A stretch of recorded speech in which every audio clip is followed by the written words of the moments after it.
Hello everyone and welcome back to my YouTube channel with another useful and informative video. So guys, in this video I'm going to show you how to fix WhatsApp calls ringing but not showing. So guys, if you're also facing this issue here, I will show you how can you fix it.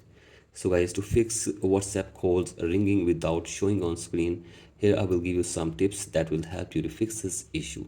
So guys, the very first solution for this problem is that you have to simply restart your device for one time.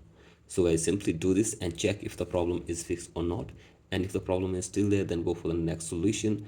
That is, you have to simply enable all the WhatsApp notifications on your device.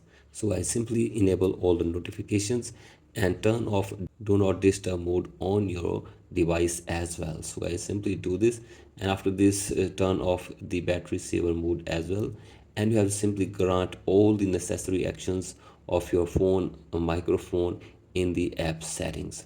So guys, grant all the permissions, and after this check if the problem is fixed or not. And if the problem is still there, then go for the next solution.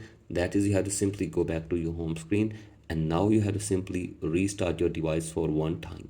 So guys, simply restart your device, and after this you have to simply update the latest version of WhatsApp on your device as well.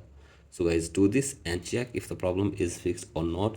And if the problem is still there, then you have to simply contact the WhatsApp support team for further information and help. So guys, hopefully they will try to fix this problem for you within 24 hours. So guys, that's it for today's video. Hope this video helps you. Please like and subscribe to my YouTube channel as well. Thank you.